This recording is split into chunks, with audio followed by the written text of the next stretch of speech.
the exciting thing is, for once, even though we have a somber topic we're talking about tonight, we have the opportunity for the first time in quite some time, thanks to the voters and the support of our taxpayers and all of our employees who really did an excellent job messaging, the importance of this work for our kids. We have the opportunity to do some investing and make some positive moves as a district. So, challenging times, but also exciting. So, two factors Mr. Zorn alluded to. What are we doing to market and PR and recruit more students and keep the ones that we have? We need to see what that plan is so that we're not sitting here in September saying, whoops, we just lost another 300, 500, 700 students. So what's the plan for that? And then we can, I don't know if there's still policy on the books, but at one point we did have policy that said we are striving to get to a 5% fund balance. And the ultimate goal is a 10% fund balance, which would provide us with a cushion.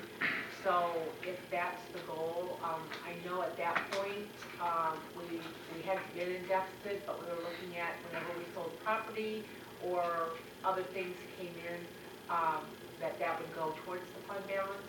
But that fund balance has to be balanced with all of our delayed projects. Exactly. So, and our increased cost every year. So what's the plan to build a fund balance in light of all those issues?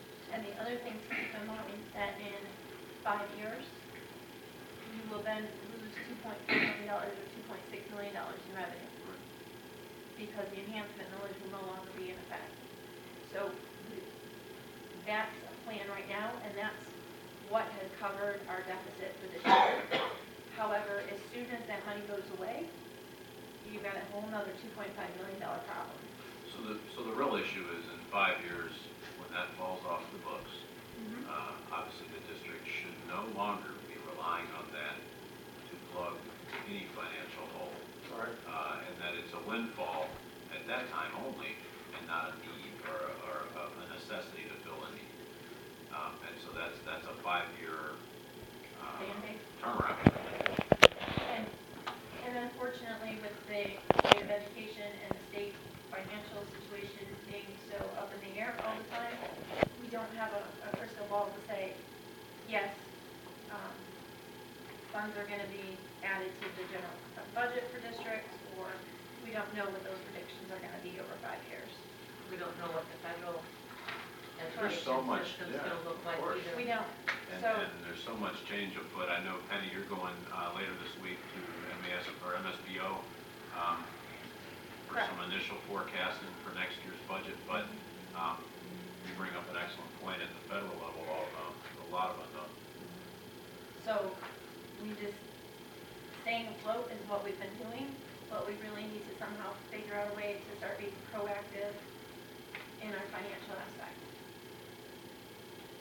So without going too far into that, I know part of what I alluded to that Mary Ann and administration and teacher leaders throughout the district and state and federal folks have been working on is part of that curriculum revitalization work, in addition to new programming at Career Tech Ed, and taking a look at a way, we can pull in more kids from peripheral districts by really marketing our new programs. I know Jackie's done a lot of nice work there looking to get the 2 new programs off the ground. And, that along with instructional tech initiatives, especially K-3, lots of opportunity. Lots of unknowns remain, but lots of opportunity. I think we need to get the word out that Taylor is an excellent place to allow us to educate your child. We don't do a good job at that, and we don't highlight what we do well, and it doesn't get out to the public. Nobody knows the good programs that we have and staff that we have, and how do we get that out there so we don't keep losing students? And how do we change the culture that the negativity that happens sometimes doesn't rub off on the kids and be brought home to their parents? Excellent point.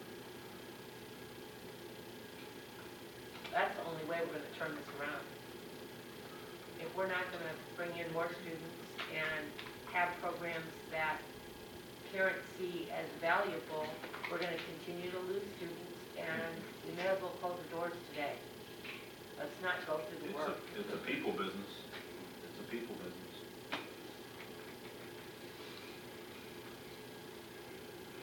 Anything else, Penny? That's all I have on the administrative review. Obviously, if in the next couple of days that you have questions that you want to see more data on, I will bring some of that data to the finance committee on Monday, the ones that we touched base on. And I can pull the 15-16 data to go with that. But if you just let me know what else you want to have, then I can pull that together. Are we doing under other, the sixth grade academy and I've got quite a bit of stuff under other one, yes. motion to close the administrative review? Do we have some questions from the audience? Or do we wait till that's over? No, actually, after you close it, would probably be a good Okay. time just before we move into the next one, because I know there was a comment. I'll support them.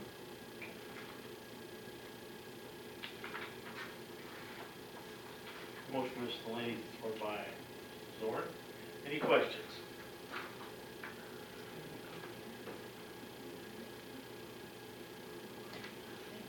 There you go, go ahead. Okay, I just have a statement to make. I just would like it, to be a little bit careful with the numbers under the special ed numbers. I'm a little concerned about the social work number. If we're saying that that's a special ed only area, we've never had 8.3 special ed social workers in the district. I have a feeling that that maybe included the Myers social worker and Sandra Klug. We only had 5-point-something social workers in the 13-14 school year, and then I had asked to hire another one, so we've been at 6.8 special ed social workers since the 14-15 school year. So that total includes probably the other two. I'm assuming. Right. It does.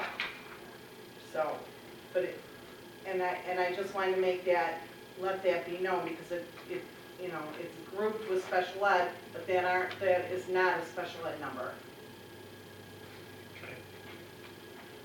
Notation of that. Anything else?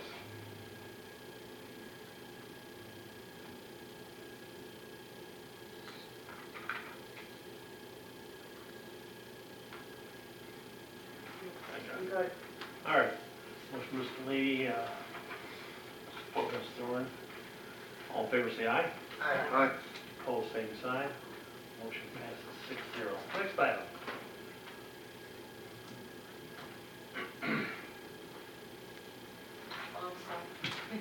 I'm ready. Other, 7.01, other one.